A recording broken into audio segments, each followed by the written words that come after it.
Jeffrey Epstein की कहानी ये सिर्फ अपराधों की कहानी नहीं है। इसके पीछे एक बहुत गहरा राज है।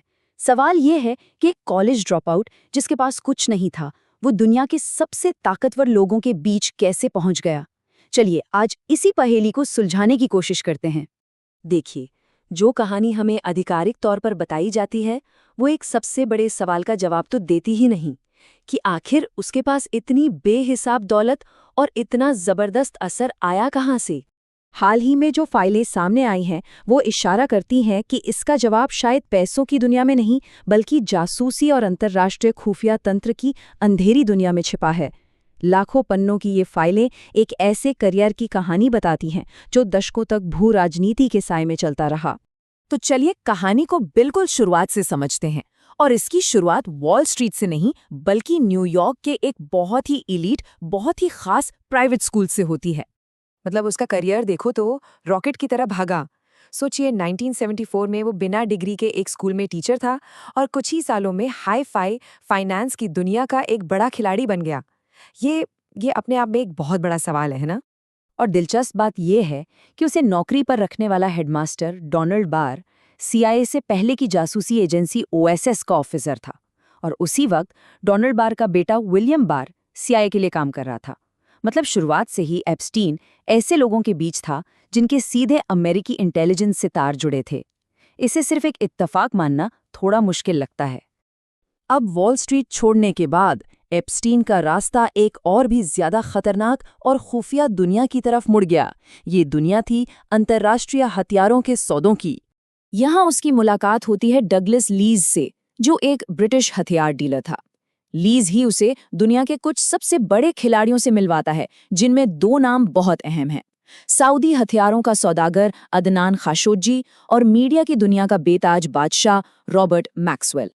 रॉबर्ट मैक्सवेल कोई मामूली आदमी नहीं था, वो एक अरबपति था, ब्रिटिश इंटेलिजेंस का पूर्व ऑफिसर था और उसके MI6, KGB और यहाँ तक कि मोसाद से भी लिंक थे। उसके कनेक्शंस का जाल दुनिया भर में फैला था और फिर अपनी बेटी घिसलीन के जरिए मैक्सवेल एप्स्टीन की दुनिया का एक अहम हिस्सा बन गया। और बात यहीं खत्म नहीं होती। हाल ही में सामने आए एक ईमेल में एप्स्टीन ने खुद ये चौंकाने वाला दावा किया कि रॉबर्ट मैक्सवेल असल में मोसाद का एजेंट था और उसकी मौत इसलिए हुई क्योंकि उसने मोसाद को ही करोड़ों डॉलर के लिए ब्लैकमेल करने की कोशिश की थी।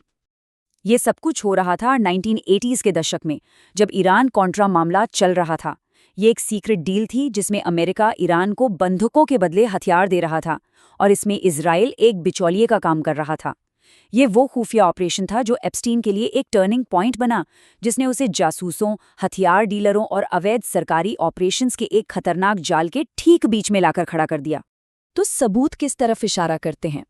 ऐसा लगता है कि इस पूरे खेल में एप्स्टीन का काम था इन खुफिया सौदों के पैसे को मैनेज करना।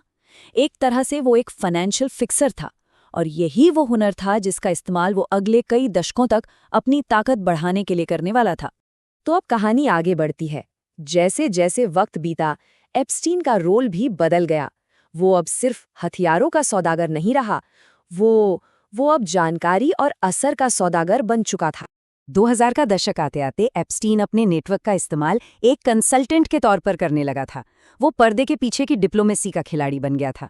उसने खुद को एक तरह की प्राइवेट इंटेलिजेंस एजेंसी बना लिया था, जहां राज और कनेक्शंस खरीदे और बेचे जाते थे।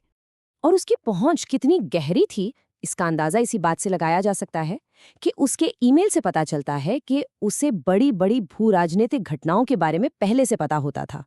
चाहे वो यूरो को बचाने के लिए 500 अरब यूरो का बेल आउट हो, या 2016 में तुर्की में हुए तख्ता पलट की कोशिश की खबर, या फिर इजराइल और मंगोलिया के बीच एक सीक्रेट सिक्योरिटी डील, ये सारी बातें पब्लिक होने से पहले वो इन पर चर्चा कर रहा था।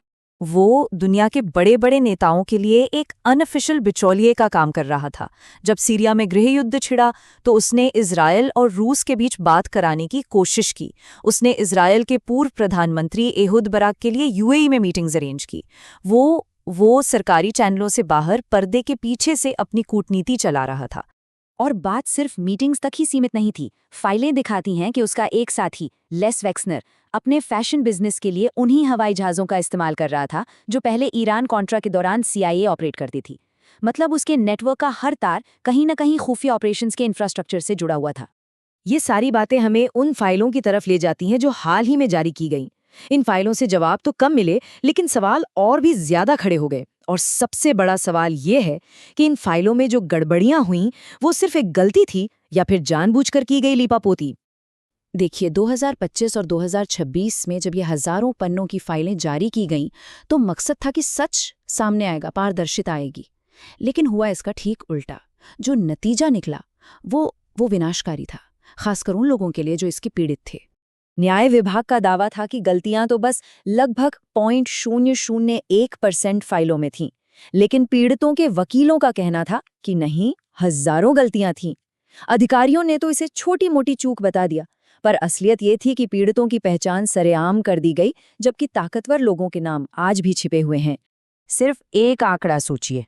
वॉल स्ट्रीट जर्नल की एक जांच में पता चला कि इन तथाकथित एडिटेड फाइलों में कम से कम 43 पीड़ितों के पूरे नाम पब्लिक कर दिए गए थे। 43। इन गलतियों की कीमत बहुत बड़ी थी। जैसा कि एक सर्वाइवर अनुष्का डी जियोर्जियो ने कहा, इस रिलीज ने पीड़ितों की सुरक्षा और कल्याण के प्रति गहरी उपेक्षा दिखाई। पारदर्शिता के नाम पर उन्हें एक बार फिर उसी भयानक दर्द से गुजरना पड़ा।